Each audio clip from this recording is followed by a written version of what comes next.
UPSC राज्यसेवा online classes start केलेले आहेत आणि त्याच्यामध्ये आपला जो टॉपिक चालू आहे तो आहे मॉडर्न हिस्ट्री. बरोबर. सो कालचा जो टॉपिक होता आपला तो होता मवाडवादी.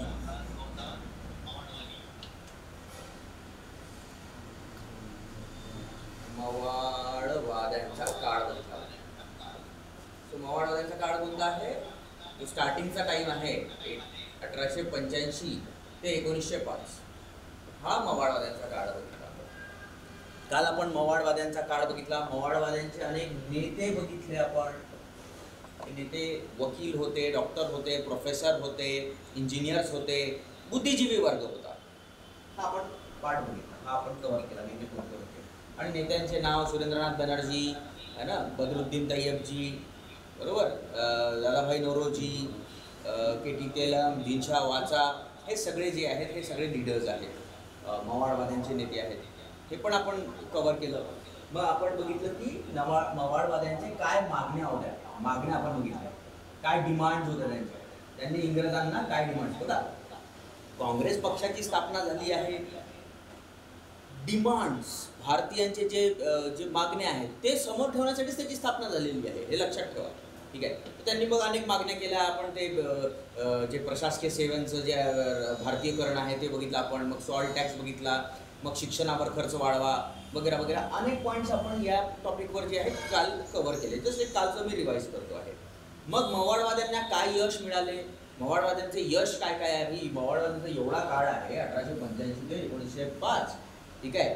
मवाडवाद्यांना मग एवढ्या डिमांड त्यांनी आपल्या समोर या इंग्रजांच्या समोर ठेवले तर त्यांना काही यश भेटलं असेल ना. तर त्यांचं यश, पहिलं यश काय लक्षात ठेवाल की त्यांनी भारतीय लोकांमध्ये जे राजकारण आहे ते आणि भारताच्या प्रती जे प्रेम आहे, ठीक आहे, राष्ट्रप्रेम, त्याच्यानंतर संविधानिक प्रक्रिया, ह्या सगळ्या गोष्टींचा जो आहे प्रचार प्रसार त्यांनी केला. ठीक आहे. त्यांना सक्सेस भेटलं या गोष्टींमध्ये. कुठे ना कुठे लोकांच्या मनामध्ये स्वातंत्र्यता, बंधुत्व आणि जे काही राष्ट्रीयकरणचं जे आहे मामला, म्हणजे जो देशप्रेम आहे कुठे ना कुठे यांनी निर्माण करून दिला. ठीक आहे. आणि याच लोकांनी जे आहे यांच्याच मागण्या, सर्वात इम्पॉर्टंट गोष्ट मी तुम्हाला जी काल सांगितली होती ती आहे 1892चा इंडियन काउन्सिल ॲक्ट. जो 1892चा इंडियन काउन्सिल ॲक्ट आहे तो यांच्या डिमांड्समुळे पारित झालेला आहे. ठीक आहे. 1892चा जो इंडियन काउन्सिल ॲक्ट तो यांच्यामुळे पारित झाला. बरं. जे जहालवादी होते, जहालवाद्यांनी यांची जी पूर्ण जी सिस्टम आहे ही या सिस्टमला जी आहे भिक्षा मागण्याची वृत्ती सांगितलेली आहे की हे लोक जे आहेत भिक्षा मागून राहिले आहेत आणि हे अशा पद्धतीने काहीच होणार नाही. जहालवादींनी यांच्या म्हणजे जे सक्सेस यांना भेटलं त्याच्याने जहालवादी खुश नव्हतेच. ठीक आहे. जहालवादीचा टॉपिक आपल्याला नंतरचा आहे. तर 1892चा काउन्सिल ॲक्ट लक्षात ठेवायचा आहे, इंडियन काउन्सिल ॲक्ट. ठीक आहे. इंडियन काउन्सिल ॲक्टच्या अनुसार जे आहे मग भारतीयांचे काही पॉवर्स वाढले. याच्यामध्ये काय काय पॉवर्स वाढले की म्हणजे विधानसभा होती, जी केंद्रीकृत विधानसभा होती त्याच्यामध्ये जागा जी आहे ती थोडीशी भारतीयांसाठी तिथे ना कुठे तिथे जागा वाढल्या. ठीक आहे. त्याच्यानंतर जो अर्थसंकल्प होता, जो बजेट होता, जो भारतासाठी बनत होता त्याच्यावर चर्चा करण्याचा, त्याच्यावर प्रश्न विचारण्याचा अधिकार भारतीयांना भेटला. तर असे काही जे पॉवर्स आहेत ते हळूहळू कुठे ना कुठे भारतीयांना भेटत गेले आणि हाच आपण एक प्रकारे जे आहे मवाडवाद्यांचा यश म्हणू शकतो, मवाडवाद्यांचा सक्सेस म्हणू शकतो. सो मवाडवाद्यांना काय यश भेटला हा पण आपण बघितला. आणि त्या व्यतिरिक्त जे मवाडवादी नेते आहेत जसे दादाभाई नौरोजी, ठीक आहे, त्यांनी जे आहे इंडिया अँड पॉवर्टी जे पॉवर्टी इन इंडिया जे पुस्तक लिहिलं होतं, ठीक आहे, पॉवर्टी इन ब्रिटिश रूल जे पुस्तक लिहिलं होतं त्याच्यामध्ये त्यांनी लुटीचा सिद्धांत मांडला, निस्सारणाचा सिद्धांत पण म्हणतात त्याला, बरोबर. तर हे सगळे जे गोष्टी आहेत, रनाडेंनी काही जे आहेत आपले मतं सांगितलेले आहेत. रनाडेंना फादर ऑफ मॉडर्न इकॉनॉमिक्स पण म्हणतात. रनाडे जे आहेत, MG रनाडे, यांना फादर ऑफ मॉडर्न इकॉनॉमिक्स पण म्हणतात. त्यांनी पण आपले जे आहेत मतं वगैरे जे आहे भारतीयांपर्यंत पोहोचवले की कशा पद्धतीने इंग्रज येतील. तर कुठे ना कुठे जे आहे यांना काही प्रमाणात यश मिळालेलं आहे. हा कालचा टॉपिक आपला होता. ठीक आहे.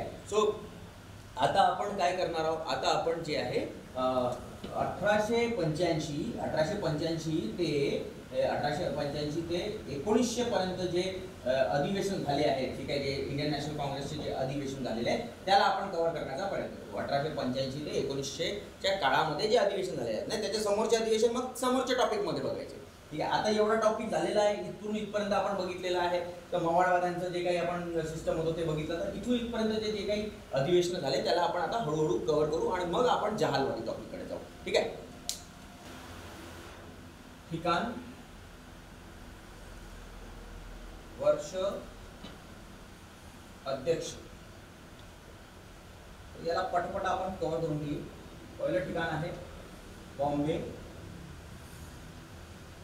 वर्ष आहे 1885, उमेशचंद्र बॅनर्जी. काय लक्षात ठेवाल? मेन पॉइंट्स काय लक्षात ठेवाल? इथे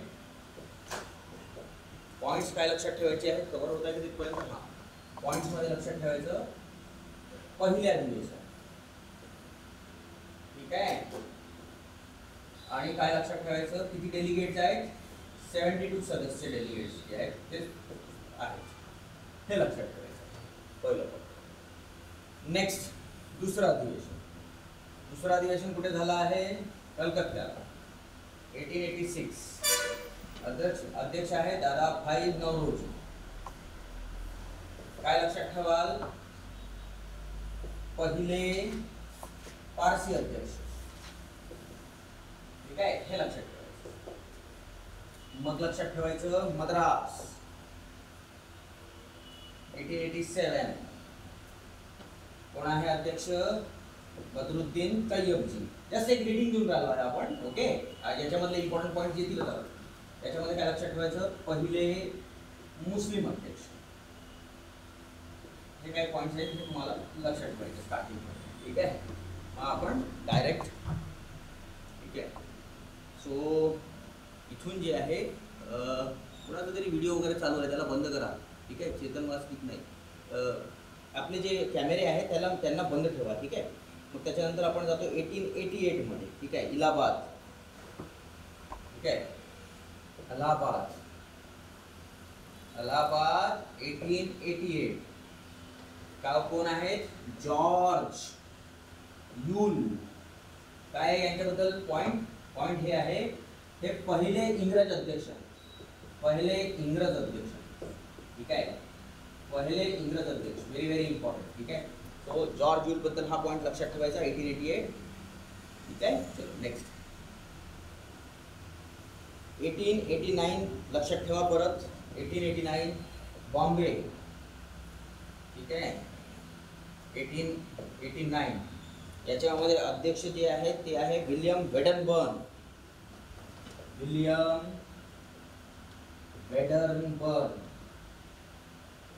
बस एवढं लक्षात ठेवा. मग त्याच्यानंतर लक्षात ठेवा बॉम्बे नंतर नागपूरला या डायरेक्ट, 1891. नागपूर लक्षात ठेवा, 1891. अध्यक्ष आहेत आनंद चार्लू, ठीक आहे. हे काही पॉइंट्स आहेत हे लक्षात ठेवायचे आहेत तुम्हाला, ठीक आहे. चलो नेक्स्ट की तरफ चलते हैं, 1896 की तरफ चलते हैं डायरेक्ट, ठीक है. इंपॉर्टेंट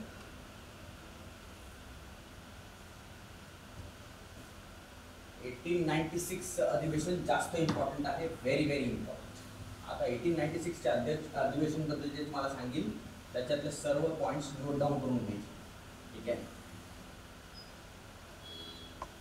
1896 चे जे अधिवेशन आहे ते झालेलं आहे कलकत्ता.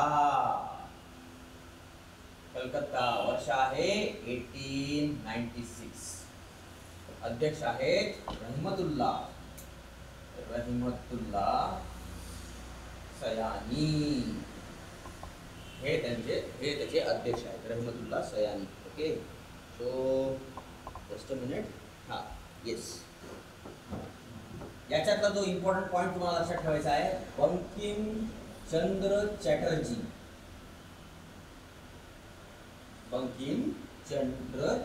यांच्याद्वारे लिखित जे पुस्तक आहे, कोणतं पुस्तक आहे यांच्याद्वारे लिखित? आनंद मठ.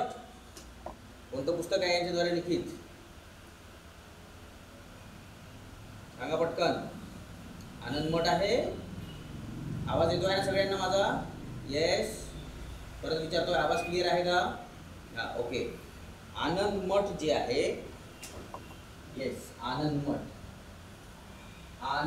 मठ मधील जे गीत आहे, ठीक आहे, कोणतं? वंदे मातरम.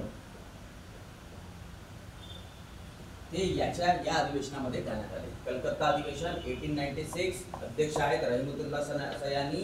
बंकिमचंद्र चटर्जी द्वारे लिखित, ठीक आहे, आनंदमठ या ग्रंथातून जे आहे हे वंदे मातरम गीत या अधिवेशनामध्ये गाण्यात आलं, लक्षात ठेवा.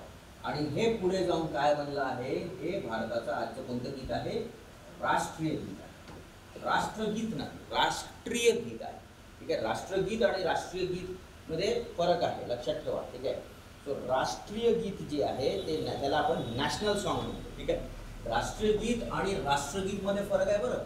राष्ट्रगीत म्हणजे नॅशनल अँथम, नॅशनल अँथम असतं ते, ठीक आहे, ते जनगणमन आहे. हे नॅशनल सॉन्ग आहे, ठीक आहे. राष्ट्र आणि राष्ट्रीय हीची मात्रावर फरक लक्षात ठेवा, बरंच विद्यार्थी कन्फ्यूज होतात. तर आता याच्यामध्ये जे इम्पॉर्टंट पॉईंट जे तुम्हाला सांगण्यासारखं जे हे आहे, ठीक आहे, जो इम्पॉर्टंट पॉईंट आहे तो सर्वात इम्पॉर्टंट पॉईंट हा आहे की हे जे आनंदमठ आहे, ठीक आहे, या आनंदमठ पुस्तकामध्ये जे आहे, या आनंदमठ पुस्तकामध्ये जे आहे यांनी एका विद्रोहाबद्दल सांगितलेला, एक विद्रोह डिस्कस केलेला आहे यांनी. या विद्रोह बंकिमचंद्र चटर्जीचे आनंदमठ म्हणून एका विद्रोहाची आपल्याला इन्फॉर्मेशन माहिती पडते. ते त्याच्यात फरक वगैरे काय आहे त्याच्यावर नंतर चर्चा करा, पहिले तुम्ही इकडे फोकस करा, हे जास्त इम्पॉर्टंट आहे. विद्रोह जो आहे त्या विद्रोहाबद्दल इकडे माहिती पडते, ते आहे कोणता विद्रोह, संन्यासी विद्रोह. तर संन्यासी विद्रोहाची जी माहिती आहे ती आपल्याला या ग्रंथातून माहिती पडते. क्वेश्चन रिपीटेड, ठीक आहे, क्वेश्चन रिपीट झालेला, आयोगाने विचारलेला क्वेश्चन आहे, व्हेरी व्हेरी इम्पॉर्टंट, ठीक आहे. संन्यासी विद्रोह जो आहे, सो मी आज तुम्हाला एक होमवर्क देतो आहे, ठीक आहे. आता होमवर्क काय आहे त्यालाही ऐकून घ्या व्यवस्थित, ठीक आहे. तुम्ही टॉपिककडे फोकस कराल तर तुमचे मार्क्स जास्त चांगले होईल, ठीक आहे. सहसा विद्यार्थी जात नाही. 1857चा उठाव झाला, 1857चा उठाव आपण वाचला, ठीक आहे. तर 1857चा उठाव हा उठाव काय म्हणजे पहिला उठाव नाही आहे. 1857च्या उठावापूर्वी पण काही लहान लहान उठाव झालेले आहेत, लहान उठाव इथे झालेले आहेत. त्याच्यापैकी एक आहे वेल्ल्यूर म्युटिनी, वेल्लूरचा विद्रोह, संन्यासी विद्रोह, अहोम्स विद्रोह, खोंड विद्रोह. हे जे विद्रोह आहेत हे पण तुम्हाला वाचायचे आहेत. 1857च्या उठावाच्या पहिले जे लहान लहान विद्रोह झाले, जे छोटे छोटे विद्रोह झाले, त्याच्यापैकी एक मी आज तुम्हाला सांगितला जो म्हणजे संन्यासी विद्रोह, हे पण तुम्हाला वाचायचे, हे लक्षात ठेवा, ठीक आहे. इथेही तुम्हाला एक रीडिंग द्यायचीच आहे, तो पार्ट तुम्हाला मिस नाही करायचा आहे, तिथून पण क्वेश्चन येतात, ठीक आहे. सो ते जे छोटे छोटे विद्रोह आहेत ते पण मी एका क्लासमध्ये घेऊन टाकणार, तर काही मोठा इश्यू नाही आहे, तो पण मी डिस्कस करीलच. पण मी तुम्हाला सांगतोय की तुम्ही पण त्याच्यावर जे आहे थोडंसं कव्हरिंग करून टाका आज, ठीक आहे. आज पटकन जे आहे बसा आणि त्याच्यावर पूर्णपणे जे आहे सखोल अभ्यास करून टाका की 1857च्या उठावाच्या पहिले कोणते कोणते छोटे मोठे विद्रोह झाले, ज्याच्यापैकी एक संन्यासी विद्रोह आहे जो मी आता तुम्हाला सांगितला, ठीक आहे. तर हा पार्ट तुम्ही आज क्लिअर करण्याचा प्रयत्न करा, ठीक आहे. अजून आहे, बरोबर आहे, ठीक आहे. रामोशींचा विद्रोह आहे, ॲब्सोल्युटली करेक्ट प्रशांत, बरोबर आहे तुमचं. तर हे छोटे मोठे जे विद्रोह आहे त्यांना पण तुम्ही कव्हर करा, ठीक आहे. सूरज दुराडे तुमचा जो व्हिडिओ आहे त्याला बंद करा, तुम्ही माईक पण बंद केलेला आहे, व्हिडिओला पण बंद करून टाका, सूरज दुराडे, ठीक आहे. सो हा जो कलकत्ता अधिवेशन आहे हा पण इम्पॉर्टंट आहे. आणि शेवटचा जो अधिवेशन तुम्हाला लक्षात ठेवायचा आहे तो जो या 1900च्या काळामध्ये, बाकी सगळ्यांनाच रीडिंग द्या, तसं जे इम्पॉर्टंट आहे ते मी डिस्कस करण्याचा प्रयत्न करतो आहे तुमच्याशी. बाकी तुम्ही एक रीडिंग नक्कीच सगळ्यांना द्या, ठीक आहे. सगळे वर्षाचे अध्यक्ष आणि त्याला तुम्ही एक रीडिंग नक्कीच द्या, ठीक आहे. त्याच्यानंतर तुम्हाला लक्षात ठेवायचं आहे कलकत्ता नंतर लाहोर अधिवेशन लक्षात ठेवायचं आहे. लाहोर अधिवेशन 1900, ठीक आहे. लाहोर अधिवेशन 1900, ठीक आहे. एन जी चंदावरकर, ठीक आहे. हे आपण सहसा बघतो, हे याच्यामधला जो मेन पॉईंट आहे तो आहे हे पहिले महाराष्ट्रीयन अध्यक्ष, पहिले मराठी अध्यक्ष, लक्षात ठेवा, पहिले मराठी अध्यक्ष, ठीक आहे. इंडियन नॅशनल काँग्रेसचे पहिले मराठी अध्यक्ष. सो आपण आता जो टॉपिक आहे तो काय टॉपिक कव्हर केलेला आहे आपण 1885 ते 1900च्या काळामध्ये इंडियन नॅशनल काँग्रेस अधिवेशनाचे जे अध्यक्ष राहून गेले आणि त्याच्यातले जे इम्पॉर्टंट पॉईंट्स आहेत ते आपण आता कव्हर केलेले आहेत. बाकी तसे मी तुम्हाला सांगतो आहे की बाकीचे जे अध्यक्ष आहेत हे जे इम्पॉर्टंट आहेत, जे वारंवार जिथून क्वेश्चन येतात ते मी तुम्हाला विचारले. त्या व्यतिरिक्त तुम्ही 1891, 92, 93 सगळंच वाचा, एक रीडिंग नक्कीच द्या, ठीक आहे. एक कॉलम बनवून घ्या, त्याच्यामध्ये 1885 ते 1900 पर्यंत पूर्ण अध्यक्ष लिहून घ्या एक वेळा आणि 2-3 वेळा त्याला रीड नक्कीच करा, ठीक आहे. चलो आगे बढो.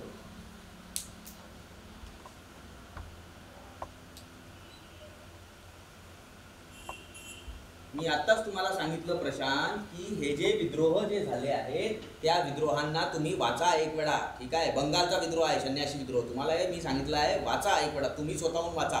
मी त्याच्यावर एक लेक्चर घेणारच, जे 1857च्या पहिले जे लहान उठाव झाले त्याच्यावर मी लेक्चर घेणारच आहे. पण तुम्हाला मी सांगितलं आहे की तुम्ही त्याच्यावर थोडा अभ्यास करा. संन्यासी विद्रोह बंगालचा आहे. पहिली महिला होती जिने भाषण दिलं, ठीक आहे. इंडियन नॅशनल काँग्रेसच्या अधिवेशनामध्ये तिने भाषण दिलं आणि तो वर्ष मी तुम्हाला सांगितलं होता 1890, ठीक आहे. नक्कीच त्याच्याबद्दलही थोडंसं फोकस करा. कादंबरी गंगुली, ठीक आहे. शी वॉज द फर्स्ट डॉक्टर, ठीक आहे. सो फिरोजशाह मेहता कदाचित अध्यक्ष आहेत, सो चेक करून घ्या. सो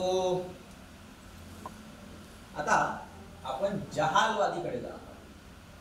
जहालवादी काळ.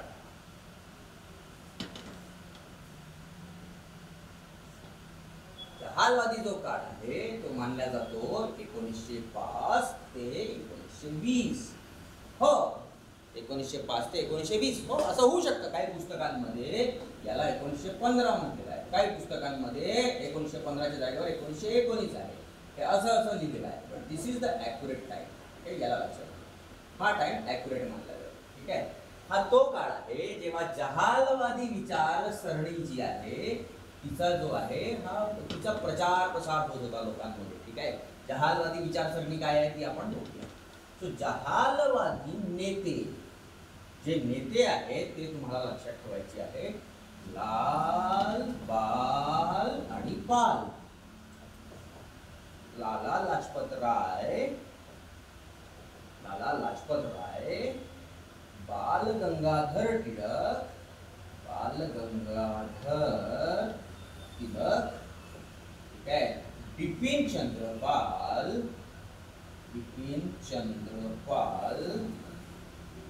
व औरोबिंदो घोष. अजून तिसरे लीडर आहेत औरोबिंदो घोष. हे जे आहेत हे मेन लीडर्स आहेत. जहालवादी काळातले हे मेन नेते आहेत. लाला लाजपत राय, बाल गंगाधर टिळक, बिपिन चंद्र पाल, औरोबिंदो घोष हे मेन लीडर मानले जातात जहालवाद्यांचे, ठीक आहे.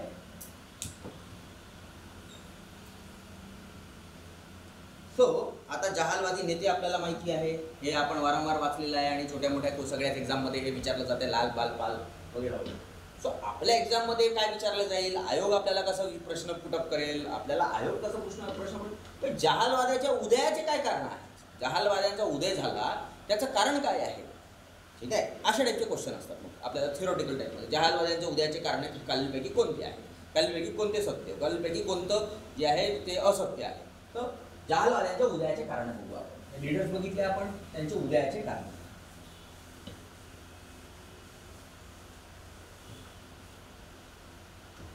जहालवाद्यांचे उदयाचे कारण. सर्वात पहिला पॉइंट जो लक्षात ठेवायचा आहे तुम्हाला उदयाच्या कारणाच्या बद्दल, ठीक आहे. पहिला पॉइंट, मवाळवादी नेते यांना मिळालेला अपयश मिळालेलं आहे ना यांना कुठे यश मिळालेलं आहे. हे यांनी एवढी मोठी लिस्ट सांगितली की आमच्या देशामध्ये हे करा, असं करा, तसं करा, आहे ना. सेनावरती जो खर्च आहे तो कमी करा, शिक्षणावर खर्च वाढवा, ठीक आहे. आम्हाला हे सगळ्या गोष्टी जे आहेत म्हणजे भारतीकरण करा सेवेचं, हे सगळ्या गोष्टी या मावळवाद्यांनी सांगितले. पण काय इंग्रजांनी ते स्वीकार केले का, सर्वच स्वीकार केले का, नाही. आणि मवाळवाद्यांना यशही जर मिळाला असेल तो खूपच किंचित आहे, तो काय याचा खूप मोठा यश नाही आहे, फारसा यश नाही आहे.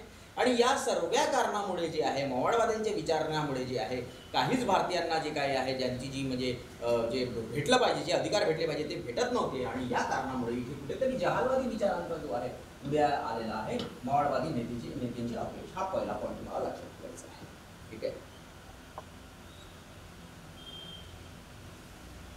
नेक्स्ट पॉइंट तुम्हाला जी लक्षात ठेवायची आहे तो आहे इंग्रजांचे धोरण. इंग्रजांचे धोरण कोणतं आहे, व्हर्निक्युलर प्रेस ऍक्ट. व्हर्निक्युलर प्रेस ऍक्ट कोणता आहे, 1878 चा व्हर्निक्युलर प्रेस ऍक्ट आहे, ठीक आहे. तो तुम्हाला लक्षात ठेवायचा, तोही एक कारण आहे. त्याच्यानंतर व्हर्निक्युलर प्रेस ऍक्ट मध्ये, आता व्हर्निक्युलर प्रेस ऍक्टचे दोन इम्पॉर्टंट पॉइंट तुम्हाला सांगतो, ठीक आहे.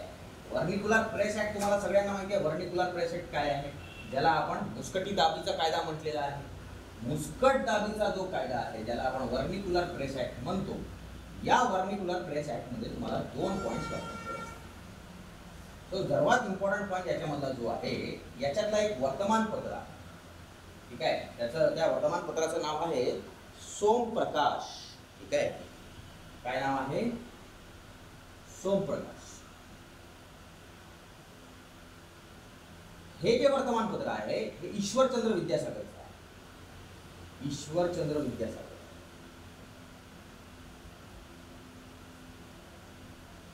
ईश्वरचंद्र विद्यासागरांचा हा जो वर्तमानपत्र आहे सोमप्रकाश, याला बंद करण्यात आलं होतं मुस्कट दाबीच्या कायद्याच्या अंतर्गत किंवा व्हर्निक्युलर प्रेस ऍक्टच्या अंतर्गत. व्हर्निक्युलर प्रेस ऍक्ट बद्दल मी तुम्हाला सांगितलं होतं, लॉर्ड लिटनने आणला होता हा कायदा. लॉर्ड लिटनचा हा जो कायदा आहे व्हर्निक्युलर प्रेस ऍक्ट, याच्यामध्ये काय सांगण्यात आलं होतं? व्हर्निक्युलर प्रेस ऍक्ट मध्ये हे सांगण्यात आलं होतं की जे भारतीय वृत्तपत्र आहेत, जे लोकल भाषेमध्ये आहेत, जसे फॉर एक्झाम्पल जी भारताचे जे काही प्रांतांमध्ये, जसे बंगालमध्ये बंगाली आहे, महाराष्ट्रामध्ये मराठी आहे, ते सगळे वर्तमानपत्र जे आहे याच्या अंतर्गत बंद करण्यात आले. तर जे सोमप्रकाश वर्तमानपत्र आहे that was the first newspaper ज्याला बंद करण्यात आलं.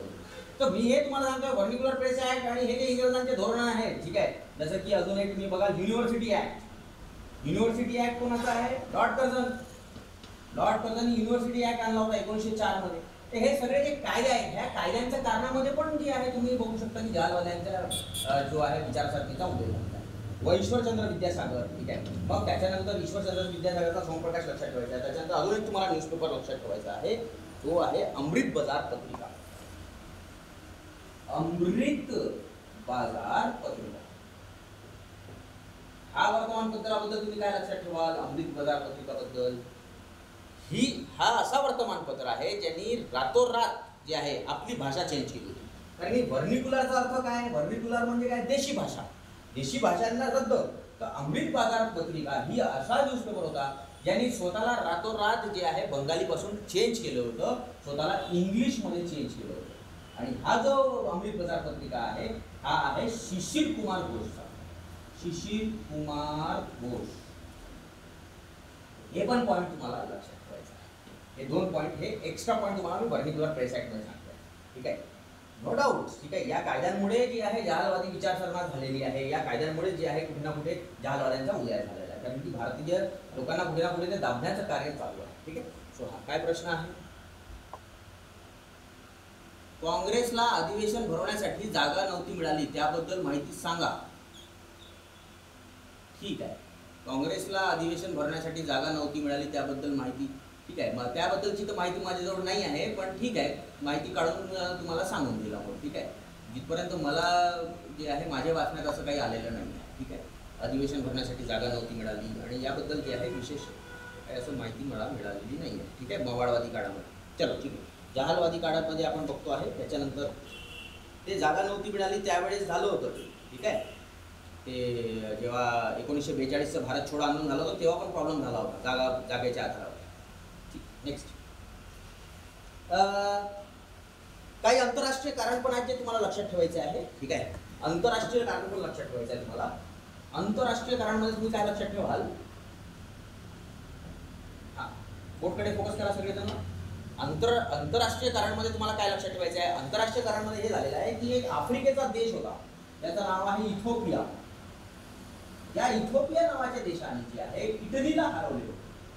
सो एक आफ्रिकेचा देश जो आहे, एक आफ्रिकेमधला देश युरोपच्या एका मोठ्या म्हणजे एका शक्तिशाली राष्ट्राला हरवू शकतो, तर आपण पण त्यांना हरवू शकतो, नो डाऊट. जापान जे आहे, जापानने कोणाला हरवलं होतं? रशियाला हरवलं. हा सगळा काळ 1894-95चा आहे. हा लक्षात ठेवा, 1890. जापान सारख्या राष्ट्रांनी रशियाला हरवलेला आहे. ठीक आहे, प्रुशियन वॉर्स ज्याला आपण म्हणतो. तर हे सगळ्या कारणामुळे पण जे आहे या लोकांना असं वाटायला लागलं जहालवादी नेत्यांना की यार नो डाऊट आपल्या देशातही आपण यांना हरवू शकतो. नो डाऊट हे काही म्हणजे आफ्रिकन देश, एक इथिओपिया सारखा देश जर यांना हरवून राहिला आहे, ठीक आहे, तर 100% आपण पण जे आहे यांना हरवू शकतो. हे पण लक्षात ठेवा. ठीक आहे, त्याच्यानंतर काय? त्याच्यानंतर यांचं अजून कारण लक्षात ठेवायचं आहे तुम्हाला की इंग्रजांच्या काळामध्ये भीषण दुष्काळ पडत होती. भीषण दुष्काळ, जी दुष्काळची परिस्थिती आहे, भीषण दुष्काळ पडत होते. तर हे कोणते कोणते कधी कधी दुष्काळ पडले हे नक्कीच वाचून घ्या. ठीक आहे, कोणते कोणते दुष्काळ कधी कधी पडले हे नक्कीच वाचा. याच्यावर पण जे आहे प्रश्न विचारले जाऊ शकतात. हे दुष्काळ कधी कधी कोणत्या कोणत्या काळामध्ये पडले. ठीक आहे, एक दुष्काळ आपण तेव्हाच बघितलं होतं जेव्हा आपण बंगाल वाचत होतो. ठीक आहे, दुहेरी शासन प्रणालीच्या काळामध्ये आपण बघितलं होतं दुष्काळ.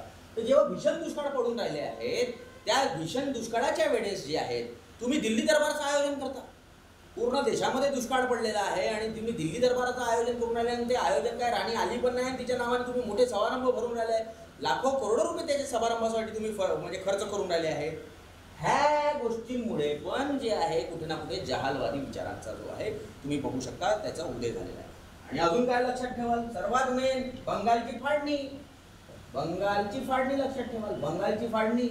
आणि या बंगालच्या फाळणीवर असा काही फारसा जो आहे मवाडवाद्यांना काही यशच नाही मिळाला. मवाडवादी त्यांना कन्व्हिन्सच नाही करू शकले लॉर्ड करताना की बंगालची फाळणी जी आहे थांबव, तू करू नको. तर ह्या सर्व गोष्टींमुळे जे आहे तुम्हाला लक्षात ठेवायचं आहे जहालवादींचे उदयाचे जे आहे हे कारण आहे. Very very important. तो जहालवादी उदयाचे कारण समजले आहेत सगळ्यांना. पुढे जायचं.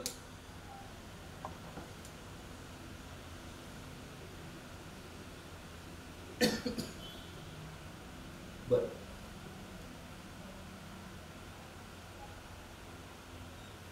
हे वर्तमानपत्राचे पॉईंट्स खूप इम्पॉर्टंट आहेत, हे पण लक्षात ठेवा. वर्तमानपत्र जे मी सांगितले आता सोमप्रकाश आणि अमृत बाजार पत्रिका याला मात्र विसरू नका. तर हे सगळे पॉईंट्स जे आहेत हे कव्हर केलेले आहेत. त्याच्यामध्ये मॅक्सिमम पॉईंट्स जहालवाद्यांच्या काळ. आता आपण पुढे जाऊ.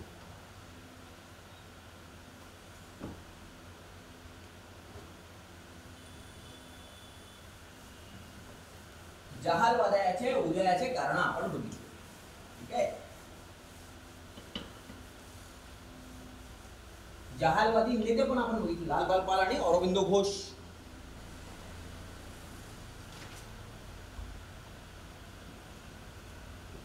सो जहालवाद्यांचे प्रेरणास्रोत काय?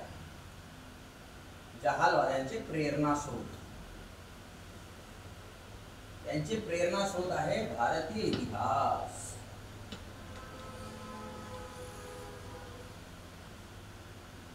संस्कृती, इथली जी संस्कृती आहे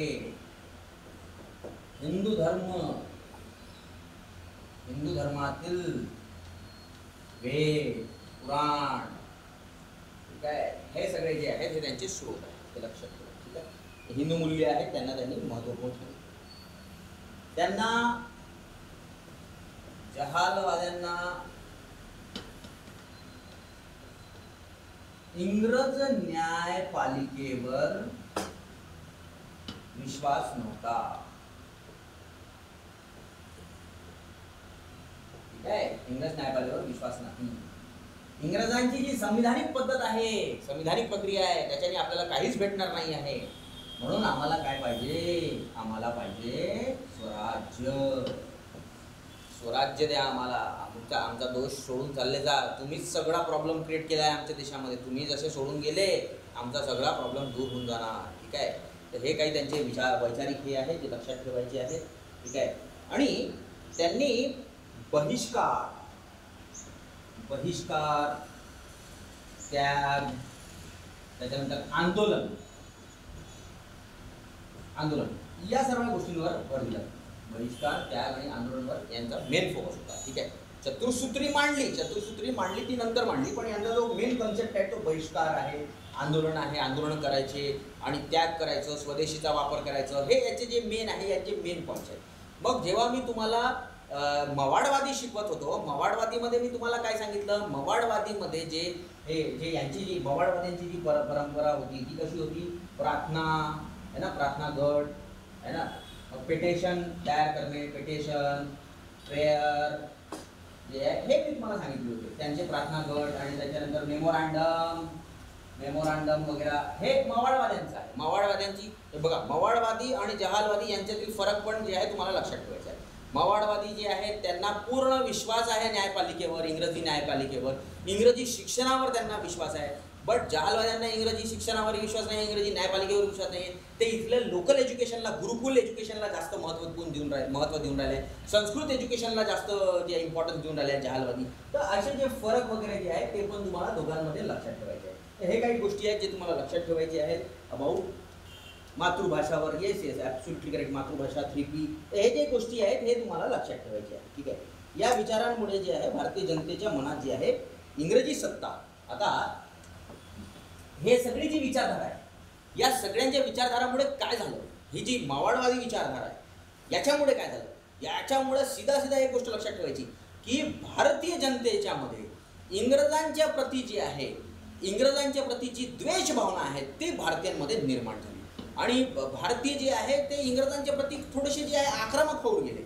बट जे मवाडवादी होते, मवाडवाद्यांमुळे काय झालं होतं, भारतीयांमध्ये एक राष्ट्रप्रेम निर्माण होत होता आणि त्याच्यानंतर संविधानिक प्रक्रिया, स्वातंत्र्य काय असतं, ठीक आहे, बंधुत्व काय असते, ही जी भावना आहे ही निर्माण होत होती. आणि यांच्यामुळे काय निर्माण होऊन राहिला आहे, इंग्रजांच्या विरुद्ध जे आहे की आपल्याला जे आहे आक्रमक जो दृष्टिकोन आहे तो निर्माण होऊन राहिला आहे. तर हे दोन जे पॉईंट्स आहेत हे सगळे पॉईंट्स तुम्हाला लक्षात ठेवायचे आहेत. ठीक आहे. सो या सर्व गोष्टींमुळे जे आहे व्हॅलेंटाईन चिराल यांनी लोकमान्य टिळकाला काय म्हटलं, लोकमान्य टिळकांना त्यांनी father of political unrest in India असे म्हटले. याला मराठीमध्ये काय म्हणतात, father of political unrest in India.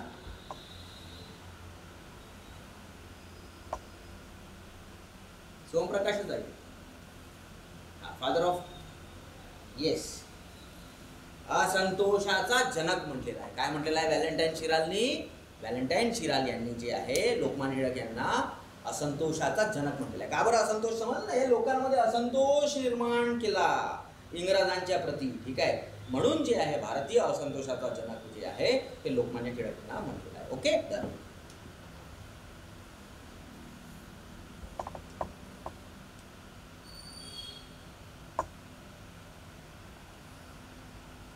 बरोबर. तर आता पुढे जाऊया. ठीक आहे, आता हे सगळे पॉईंट तुम्हाला कव्हर करून दिलेले आहेत. ठीक आहे, आता आपण बंगालच्या फाळणीकडे जाऊ. ठीक आहे, बंगालची फाळणी 1905, बंगालची फाळणी.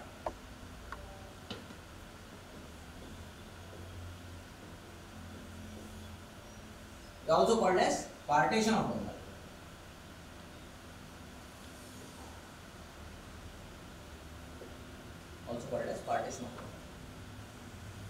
So जेव्हा आपण बंगालची फाळणी स्टार्ट करतो, सर्वात पहिला पॉइंट 1899 ते 1905 या काळामध्ये जो व्हाईसरॉय आहे, व्हाईसरॉय कोण आहे, लॉर्ड कर्झन. हा पहिला प्रकार. मग त्याला बंगालची फाळणी करायची आहे. का बरं करायची आहे, कारण त्याला बंगालची फाळणी करायची आहे लॉर्ड कर्झनला, त्याचं कारण नंबर 1 प्रशासकीय कारण. आता प्रशासकीय कारणला जरा आपण समजूया. प्रशासकीय कारण कितपट योग्य आहे आणि अयोग्य आहे ते पण आपण समजू. प्रशासकीय कारण बघा, बंगाल खूप मोठा क्षेत्र आहे. बंगाल जो आहे हा खूप मोठा क्षेत्र आहे. बंगालमध्ये बिहार येत आहे. बिहारमध्ये बोलणारे कोणते लोक आहेत, हिंदी स्पीकिंग आहे. ओरिसा येत आहे. ओरिसामध्ये कोण आहे, ओरिया बोलणारे लोक आहेत. ओरिया भाषा आहे ओरिसाची. मग त्याच्यानंतर जे आहे बंगाल येऊन राहिला आहे. एक बंगाल येत आहे, आजचा बांगलादेश येऊन राहिला आहे. आजचा बांगलादेश येत आहे. त्याच्यानंतर आसामचा काही पार्ट येत आहे. आसामचा पण काही पार्ट आहे. ठीक आहे, आणि बांगलादेश आहे इथे, बांगलादेशचा पार्ट येत आहे. आणि इथे जे आहे आपल्या पश्चिम बंगालचा पण पार्ट आहे, आजचा जो पश्चिम बंगाल आहे. ते हे सगळे इथे जे आहे, इथे हिंदू लोकांचं पॉप्युलेशन आहे जास्त. इथे बांगलादेशमध्ये मुस्लिम लोकांचं पॉप्युलेशन आहे.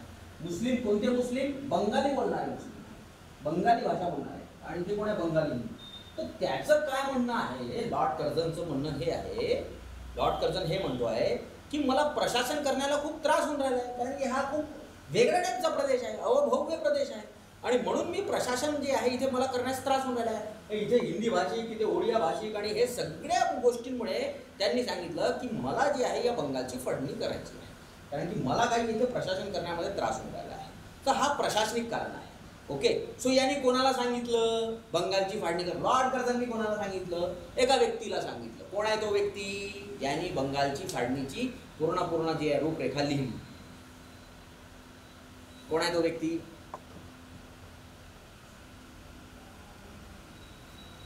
येस, कोणी आहे तो क्लासमध्ये सांगेल मला? William BART. अच्छा, अजून जे अँड्रू फ्रेझर आहे त्यांना यांनी सांगितलं 1903 ला 1903 ला या व्यक्तीने लॉर्ड कर्झनने अँड्रू फ्रेझरला सांगितलेलं आहे. अँड्रू फ्रेझर की बाबा हे काही प्रशासन करणं मला ते कठीण वाटत आहे आणि याला आपण तोडूया.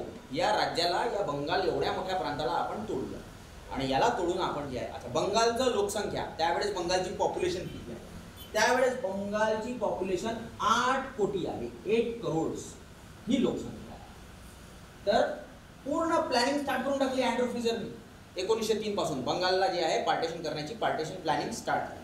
सो पार्टेशन प्लॅनिंग स्टार्ट आणि पार्टेशनचे जे पूर्ण प्लॅन आहे ते स्टार्ट झालं आणि मग पार्टेशन झालं. बंगालची फाळणी झाली. मग बंगालची फाळणी कशी झाली? बंगालची फाळणी तर हे मी पूर्ण जे तुम्हाला सांगितलं हे प्रशासकीय कारण झालं. आता जरा दुसरं दृष्टिकोन बघूया. इथलं राजकीय कारण पण बघूया. ठीक आहे, इथलं राजकीय कारण कसं आहे, राजकीय दृष्टिकोन कसा आहे की हा बंगाल अशा पद्धतीने हे भागायचा जे आहे पार्ट करून राहिले आहेत की एका पार्ट मध्ये मुस्लिम जास्त चालले जातील आणि एका पार्ट मध्ये हिंदू जास्त चालले जातील. तर असं यांचं पूर्ण एक दुसरं प्लॅनिंग पण आहे. ठीक आहे, प्लॅनिंग करायची किंवा हिंदूंना वेगळं करा आणि मुस्लिमला इथे हा जो आहे इथे बहुसंख्यक मुस्लिम होऊन जातील. ठीक आहे, आणि इथे हिंदू काय होणार, हिंदू धर्माचे जे लोक आहेत ते मायनॉरिटीमध्ये येतील, अल्पसंख्यक होतील.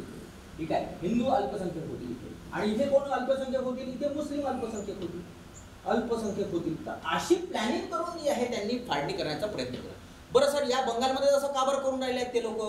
या बंगालचंच का बरं? ते बॉम्बेमध्ये करू शकले असते. मुसलमानाचा एरिया वेगळा आणि हिंदूंचा एरिया वेगळा. ते बॉम्बेमध्ये करू शकले असते, मद्रासला करू शकले. मग इथेच का बरं, बंगालमध्येच का बरं? कारण की बंगालच तो मेन ठिकाण आहे जिथून स्वतंत्रताचे वारे वाहू लागले, तिथून क्रांती निर्माण होत होती. त्या बंगालमधूनच जी आहे राजाराम मोहन रॉय, ईश्वरचंद्र विद्यासागर, सुरेंद्रनाथ बॅनर्जी, औरोबिंदो घोष हे सगळे जे लोक आहेत त्या बंगालमधूनच जे आहेत ते वारे वाहत होते. तुम्ही बघू शकता हे जे आहे सगळं काही तुम्ही बघून राहिले आहेत बंगालवर फोन. म्हणून बंगालमध्ये जे आहे, बंगालमधील जे हिंदू धर्मातील खासकर जे ब्राह्मणिकल वर्ग आहे तो खूप जास्त ॲक्टिव्ह झाला होता आणि त्यांना स्वातंत्र्यासाठी ते जे आहे तिथे तुम्ही बघू शकता की खूप मोठ्या प्रमाणात ते लढा देऊन राहिले आहेत आणि तिथूनच जे आहे सगळं भारत देशामध्ये जे आहे क्रांती पसरून राहिली आहे. म्हणून बंगालची फाळणी. म्हणून हा दृष्टिकोन आहे, हा राजकीय दृष्टिकोन आहे. ठीक है, प्रशासनिक दृष्टिकोण पण मी तुम्हाला सांगितलं. तो बंगाल को तोड़ दो और बंगाल को तोड़ के जो है ऐसा कुछ करो कि ये जो क्रांती हो रही है, ये स्वतंत्रता जे डिमांड करून आले ते कुठे ना कुठेतरी हॅम्पर होईल. आता दुसरी पॉईंट तुम्हाला एक अजून लक्षात ठेवायचा, हा जो लॉर्ड कर्जन आहे या लॉर्ड कर्जननी काही आमिष दिली मुसलमान लोकांना. आमिष दिली मुसलमान लोकांना, त्यांनी एक आमिष दिली, भाई ढाका तुम्हारी राजधानी बनेगी.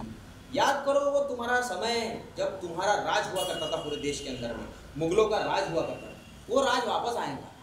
तो कुठे ना कुठे हा जो लॉर्ड कर्जन आहे हा ढाकामध्ये युनिव्हर्सिटी उघडणार होता ढाकामध्ये लॉर्ड कर्जन. आणि त्याच्यानंतर त्यांनी जे आहे कुठे ना कुठे जे आहे एक आमिष देण्याचा प्रयत्न केला.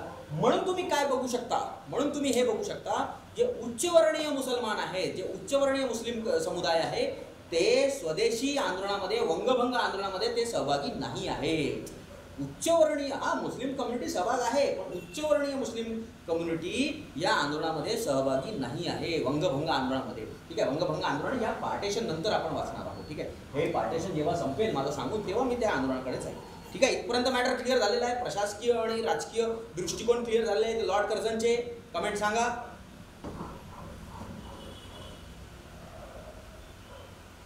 हो, बरोबर आहे. सो आता बंगालची फाळणी जी आहे त्याची प्रक्रिया स्टार्ट केली आहे आणि अँड्रू फ्रेझरनी जी आहे, अँड्रू फ्रेझर नावाच्या व्यक्तीने ही पूर्ण जी प्रक्रिया आहे ती मांडली. ठीक आहे, आता पुढे काय, आता पुढे यांचं पार्टेशन 100% करायचा प्लॅन आहे आणि हे आता पार्टेशन करतीलच काही दिवसांमध्ये. ठीक आहे, सो पार्टेशन असं केलं की चितगाव, ढाका आणि मालदा, चितगाव, ढाका, मालदा हा जो एरिया आहे हा बांगलादेशला गेला. हा पूर्व बंगालमध्ये गेला. हा पूर्व बंगालला गेला, चितगाव, ढाका आणि मालदा. हा पूर्व बंगालकडे गेला. त्याच्यानंतर बाकीचा जो प्रदेश आहे आणि इथे काय झाले, इथे बहुसंख्यक मुस्लिम झाले. ठीक आहे, मेजॉरिटी जी आहे ती मुस्लिम झाली, लक्षात ठेवा.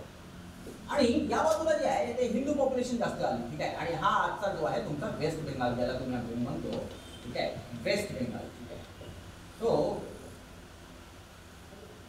एका इंटरव्ह्यूमध्ये मला प्रश्न विचारला होता. ठीक आहे, तर मला असा प्रश्न होता की पश्चिम बंगाल जो आहे हा पश्चिम बंगाल तो पूर्वेकडे आहे. हा पश्चिम बंगाल जो आहे हा पूर्वमध्ये आहे, पूर्व दिशा आहे भारताची, आणि पश्चिम आहे, पूर्वेकडे आहे बंगाल. तर मग याचं नाव पश्चिम बंगाल का बरं आहे, असं मला प्रश्न विचारला होता एका इंटरव्ह्यूमध्ये. ठीक आहे, तसा मी इंटेलिजन्स ब्युरोमध्ये काम केलेलं आहे. ठीक आहे, IB मध्ये काम केलं आहे, मिनिस्ट्री ऑफ सायन्समध्ये मी काम केलेलं आहे. ठीक आहे, बरेचशा लोकांना म्हणजे त्याची कल्पना आहे की नाही मला माहीत नाही आहे. ठीक आहे, ministry of science, Navodaya Vidyalaya आणि त्याच्यानंतर इंटेलिजन्स ब्युरो वगैरे वगैरे, तर तो नंतरचा पार्ट आहे. जसं I am trying to tell you. तर इंटरव्ह्यूमध्ये मला प्रश्न विचारला म्हणजे हे पूर्वेकडे आहे तर तुम्ही सांगा. It was a very simple answer. ठीक आहे, जेव्हा बंगालची फाळणी झाली तर पूर्व बंगाल जो आहे हा बंगालची जेव्हा फाळणी झाली तर पश्चिमकडचा भाग भारताला भेटला स्वातंत्र्यानंतर, आणि पूर्वेकडचा भाग जो आहे तो पाकिस्तानला भेटला. म्हणून याचं नाव काय झालं, पूर्व पाकिस्तान झालं. याचं नाव पूर्व पाकिस्तान झालं. मग 1971ला काय झालं, 1971ला स्वातंत्र्य भेटलं, म्हणून तो पूर्व पाकिस्तान काय बनला, बांगलादेश बनला. आजच्या नाव त्याचं बांगलादेश आहे. म्हणून ते जे पश्चिम बंगाल आहे ते पश्चिम बंगालचा पश्चिम भाग आपल्याला भेटला, म्हणून त्याचं नाव पश्चिम बंगाल आहे. बरं, आता तुम्ही मला सांगा की आता त्याचं नाव पश्चिम बंगाल आहे का, अजूनही त्याचं नाव पश्चिम बंगाल आहे की नाही आहे हे सांगा, जे आपल्याला भेटलं होतं.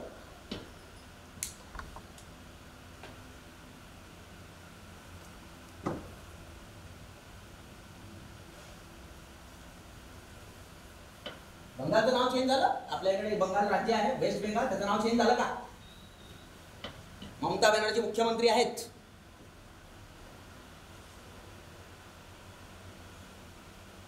बरं, त्याचं नाव चेंज करण्यासाठी चालू आहे का सिस्टम? त्याला पश्चिम बंगालला बंगाल करणार आहेत का? जरा त्याच्याबद्दल वाचा तो आर्टिकल. ठीक आहे, चालू आहे त्याची प्रक्रिया. ठीक आहे, चलो. ठीक आहे, बघा काही लोकांना माहिती आहे, काही लोकांना नाही माहिती आहे पूर्णपणे. सो एनिवेज त्याच्यावर संशोधन करून घ्या तुम्ही, थोडासा अभ्यास करा. तो आता आपण टाइम न वेस्ट करता समोर जाऊया. ठीक आहे, सो 7 जुलै 1905 ची गोष्ट आहे. 7 जुलै 1905 ची गोष्ट आहे. 7 जुलै 1905 ची गोष्ट आहे. इंग्रज सरकारने डिक्लेअर केलं शिमलावरून डिक्लेरेशन आहे की आम्ही बंगालची फाळणीची प्लॅनिंग करत आहोत आणि आम्ही बंगालची फाळणी प्लॅनिंग पूर्ण झाली आहे आणि आम्ही बंगालची फाळणी करणार आहोत. ठीक आहे, 7 जुलै 1905 शिमलावरून डिक्लेअर झालं आहे. ठीक आहे, शिमलावरून डिक्लेरेशन आहे. ठीक आहे, आम्ही करणार आहोत. 16 ऑक्टोबर 1905 तारीख लक्षात ठेवा. 16 ऑक्टोबर 1905 बंगालची फाळणी झाली. बंगालची फाळणी आहे ती झाली. बंगालची फाळणी कधी झाली? 16 ऑक्टोबर 1905. लक्षात ठेवा. Yes, very nice. शोक दिन, you are right Vishal. But याच्यामध्ये तुम्हाला एक पॉईंट याद करायचा आहे. एक पॉईंट जे आहे ते लक्षात ठेवायचं आहे. सुरेंद्रनाथ बॅनर्जीला तुम्हाला लक्षात ठेवायचं आहे. सुरेंद्रनाथ बॅनर्जी हेच ते व्यक्ती आहे सुरेंद्रनाथ बॅनर्जी, जे बंगभंग आंदोलनाला सुरुवातीला लीड करत होते. जसं बंगालची फाळणी झाली, सुरेंद्रनाथ बॅनर्जीचा न्यूजपेपर आहे, एक वर्तमानपत्र आहे यांचं. त्या वर्तमानपत्राचं नाव आहे द बंगाली हे नाव. ते बंगालीमध्ये ते वर्तमानपत्रामध्ये इमिडिएटली ते लिहितात की येस, तुमने फाड़नी कर दी है, हम तुम्हारे फाड़नी के दिन का विरोध करते हैं और ये दिन जो है ये 16 ऑक्टोबर 1905 बंगालची फाळणी जी आहे याला आम्ही काय म्हणतो, शोक दिवस म्हणून डिक्लेअर करतो. शोक दिन करके हम इसको मनाते हैं. तो शोक दिवस जो आहे सुरेंद्रनाथ बॅनर्जीने डिक्लेअर केला द बंगाल न्यूजपेपरमध्ये, आणि मग त्या बंगालच्या सगळ्या लोकांनी त्याला स्वीकारलं. शोक दिवस जो आहे त्या शोक दिवशी लोकांनी उपवास ठेवले, एकमेकांना राख्या बांधल्या वगैरे वगैरे, ते भरपूर काही आहे त्याच्यामध्ये. ठीक आहे, तो कॉन्सेप्ट आपण पुढे जाऊ. पण आपला कॉन्सेप्ट बंगालची फाळणी आहे. तर बंगालची फाळणी इथपर्यंत क्लिअर झालेली आहे आणि सुरेंद्रनाथ बॅनर्जीचा द बंगाली न्यूजपेपर वगैरे हे पण सगळं कन्सेप्ट क्लिअर झालं आहे. पटकन सांगा, मग आपण वंगभंग आंदोलनाकडे जाऊ.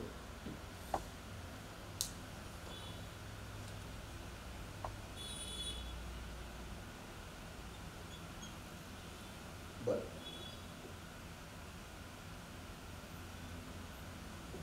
ठीक.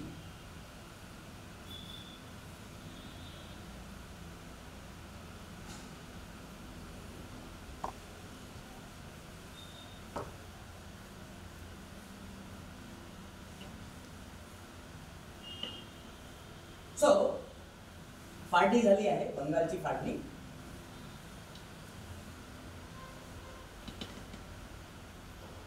बंगालच्या फाळणीच्या विरोधामध्ये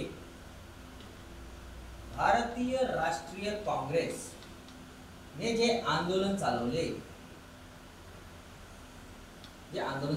त्यालाच स्वदेशी आंदोलन म्हणतात. त्यालाच वंगभंग आंदोलन पण म्हणतात. स्वदेशी आंदोलन, वंगभंग आंदोलन कोणत्या कोणत्या कंडिशनच्या विरोधात चालवण्यात आलं, तर त्याचं नाव आहे बंगालची फाळणीच्या विरोधात हे आंदोलन चाललं. सो आता स्वदेशी आंदोलन आहे किंवा वंगभंग आंदोलन आहे. सो बेसिकली याला तुम्हाला हे लक्षात ठेवायचं आहे की ही जी फाळणी झाली आहे त्या विरोधामध्ये त्यांनी हे आंदोलन चालवलं. पहिलं पॉईंट, हे पहिलं आंदोलन आहे जे देशव्यापी आंदोलन आहे. हे पहिलं आंदोलन आहे जे देशव्यापी आंदोलन, पूर्ण देशामध्ये हे आंदोलन पोहोचलं, मॅक्सिमम पार्ट. ओके, हे पहिलं आंदोलन आहे ज्याच्यामध्ये स्त्रियांनी सहभाग घेतला. ठीक आहे, हे देशव्यापी आहे, पहिलं देशव्यापी आंदोलन आहे. ठीक आहे, पहिलं देशव्यापी आंदोलन आहे, स्त्रियांचा सहभाग आहे, सहभाग पण आहे याच्यामध्ये. हे पण लक्षात ठेवायचं आहे तुम्हाला. आणि तुम्हाला हे लक्षात ठेवायचं आहे गांधीजी नव्हते याच्यामध्ये, विदाऊट गांधी. ठीक आहे, गांधीजी नसणारे आंदोलन आहे याच्यामध्ये. बाकीचे सगळे जे मोठे मोठे आंदोलनाचे देशव्यापी आंदोलन आहेत त्याच्यामध्ये गांधीजींनी सहभाग घेतला होता, पण या आंदोलनामध्ये गांधीजी मेन रोलमध्ये नाही आहे. ठीक आहे, गांधीजी आहेतच नाही या आंदोलनामध्ये. ठीक आहे, सो इथे इथपर्यंत हे पॉईंट्स क्लिअर झालेले आहेत. चलो आगे बढ़ते हैं.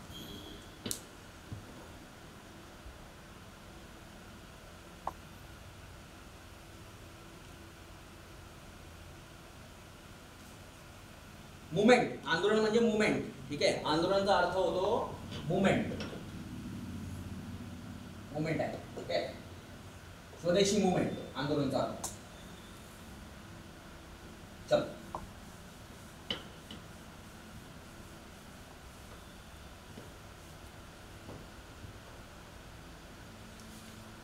सो आता हे आंदोलन स्टार्ट झालं. या आंदोलनाचे काही पॉइंट्स तुम्हाला लक्षात ठेवायचे. ठीक आहे, सर्वात पहिलं जे तुम्हाला लक्षात ठेवायचं आहे ते आहे 1905 चे बनारस अधिवेशन.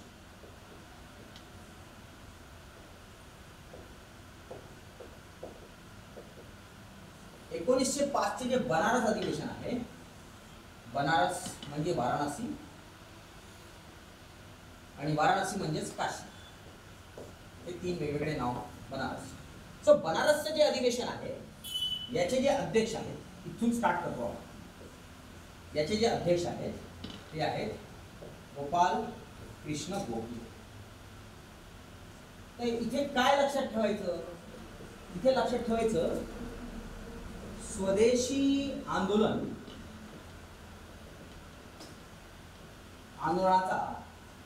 ठराव मांडण्यात आला.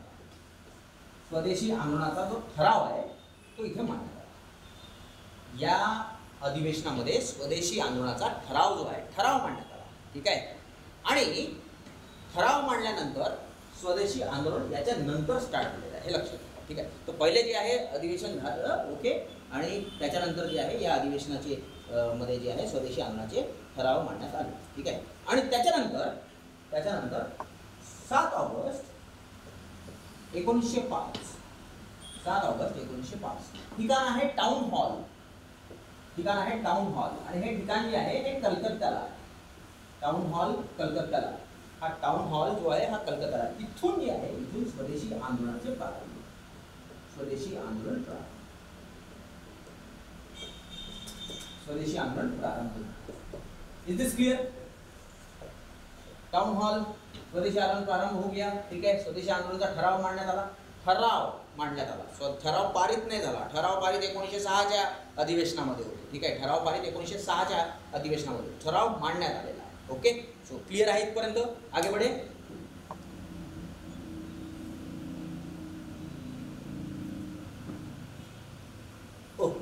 सो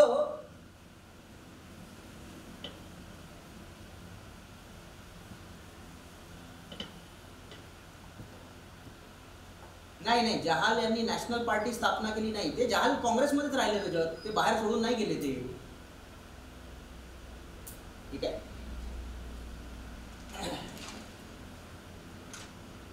मग आता बहिष्कार करायचा आहे. तो कोणत्या कोणत्या गोष्टीचा बहिष्कार करायला सांगितलं त्यांनी? या आंदोलनामध्ये बहिष्कार करायला सांगितलं. सो बहिष्कार मध्ये लक्षात ठेवायचं काय काय गोष्टींचा बहिष्कार. बहिष्कार कशा कशा गोष्टींचा? नंबर 1 सरकारी नोकरी. सरकारी नोकरीचा बहिष्कार. ठीक आहे. हे आंदोलनाचे जे हे आहे काय म्हणतो आपण त्याला, त्याची जी प्रोसिडिंग्स आहे. ठीक आहे. की आंदोलनामध्ये आता काय काय करायचं आपल्याला? सरकारी नोकरीचा बहिष्कार करायचा. स्कूलचा बहिष्कार करायचा. School college. वकिली. ठीक आहे. आणि विदेशी वस्तूंचा बहिष्कार. मग काय करायचं आहे? स्वदेशी वापरायचा. स्वदेशीचा वापर करायचा. सो इथपर्यंत क्लिअर आहे सगळ्यांना? बहिष्कार कोणत्या कोणत्या गोष्टींचा करायचा? क्लिअर आहे का इथपर्यंत?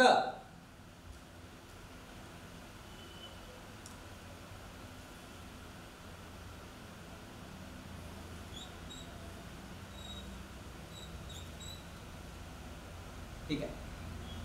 ठीक आहे. सो नीड ऑफ स्वदेशी मुवमेंट विचारलाय तुम्ही. त्याची नीड काय आहे? त्याचं हे काय आहे? आपल्याला गरज काय आहे स्वदेशी मुवमेंटची? ठीक आहे. बघा स्वदेशी मुवमेंट आपण का बरं करून राहिलो आहे? स्वदेशी मुवमेंट आपण याच्यासाठी करतोय कारण की बंगालचं पार्टिशन झालेलं आहे आणि बंगालचं पार्टिशन आपल्याला थांबवायचं आहे म्हणून आपण स्वदेशी आंदोलन करतोय. ठीक आहे.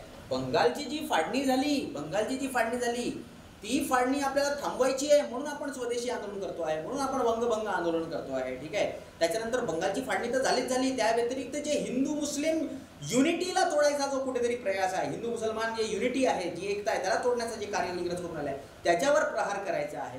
हे जे राजकारण करण्याचा प्रयत्न इंग्रज करून आले त्याला तोडण्यासाठी आपण हे आंदोलन चालवलं आहे. ठीक आहे. नीड ऑफ स्वदेशी आंदोलन. What is the need of स्वदेशी आंदोलन? स्वदेशी आंदोलनाचं काय म्हणजे गरज आहे? स्वदेशी आंदोलनाची गरज आहे बिकॉज बंगालची फाळणी आहे. बंगालच्या फाळणीच्या विरोधामध्ये काँग्रेसने स्वदेशी आंदोलन चालवलं. काँग्रेसमध्ये कोण आहेत मेन लीडर? नाही, मावळवाद्यांचा रोल नाही आहे, जहालवाद्यांचा मेन रोल आहे. सुरुवात सुरेंद्रनाथ बॅनर्जी करतात पण नंतर तो लालबाल पालच्या हातामध्ये चालला जातो आंदोलन. ठीक आहे. ते बघूच आपण. आता इथे बघा, इथे खूप इम्पॉर्टंट पॉईंट आहे जे म्हणजे सहसा विद्यार्थी फोकस करत नाही. ते इम्पॉर्टंट पॉईंट हे आहे की तुम्ही स्वदेशीचा वापर सांगून राहिले आहे. ठीक आहे. स्वदेशीचा वापर करायचा आहे तुम्हाला. ठीक आहे. तुम्हाला विदेशी वस्तूंचा बहिष्कार करायचा आहे. ठीक आहे. विदेशी वस्तूंचा बहिष्कार करायचा आहे. मग स्वदेशी वस्तूंचा जर तुम्हाला वापर करायचा आहे अरे तर तुम्हाला काही स्वदेशी वस्तू तर बनवावं लागतील ना. स्वदेशी वस्तू तुम्हाला बनवावं लागतील. आपल्या देशामध्ये तुम्हाला काहीतरी बनवावं लागेल, स्वतःच तुम्हाला बनवावं लागेल. तेव्हाच तर लोक आपण स्वदेशी वस्तूचा. तुमचे सगळे स्कूल कॉलेजेस वगैरे सगळे इंग्रजांचे. वस्तूंचं उत्पादन सगळं करून राहिले ते इंग्रज करून राहिले. मग तुम्ही स्वदेशीचा वापर कसा कराल? मग मित्रांनो मोठ्या प्रमाणात उद्योग उघडण्यात आले. मोठ्या प्रमाणात जे बिझनेसेस आहेत इथून स्टार्ट होतात. टाटाने टाटा खोला था, टाटा स्टील 1907. हे याचं टाटाचा स्रोत जे आहे हे जे आहे स्वदेशी आंदोलनच आहे. स्वदेशी आंदोलन. आणि अजून अनेक फॅक्टरीज आहेत आणि अनेक गोष्टी आहेत ज्याचं उत्पादन स्टार्ट झालं होतं जे मी तुमच्याशी काल चर्चा करेन, उद्या चर्चा करेन. सॉरी. ठीक आहे. सो इथपर्यंत जे कन्सेप्ट जे मी तुम्हाला सांगितले त्याला क्लिअर करा, त्याला वाचा, त्याच्यावर अजून रिसर्च ओरिएंटेड वर्क करा. ठीक आहे. संशोधन वाचा, संशोधन करा. ठीक आहे. सो तुम्हाला काही प्रश्न असेल तर तुम्ही नक्कीच विचारा. ठीक आहे. राखी कोणाला बांधली होती त्याचं आन्सर जस्ट अ मिनिट. त्याचं आन्सर कोणाला माहिती आहे?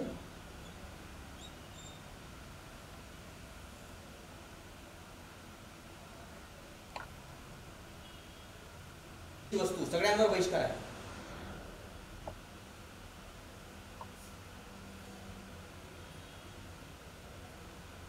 परमिशन होतं ना मनोज, बरं परमिशन होतं ना. अरे ते लोकशाही आहे, ते कायद्यानुसार चालत होते. 1892चा इंडियन काउन्सिल ऍक्ट आहे, त्यानुसार चालत होता देश आपला मनोज.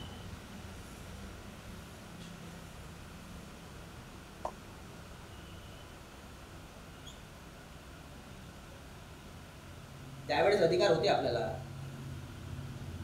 काय अजून काही? सोमप्रकाशचा संपादक जो आहे तो द्वारकानाथ विद्याभूषण आहे. सोमप्रकाश तसे ईश्वरचंद्र विद्यासागर पण त्याच्यामध्ये लिहित होते लेख. ठीक आहे. चलो. और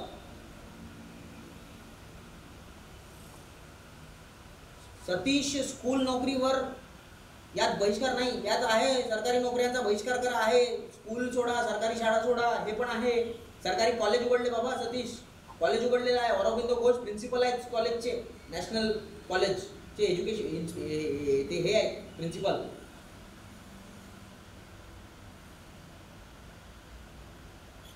ओके चलो चलो ठीक है. ओके. जय भीम, जय भारत.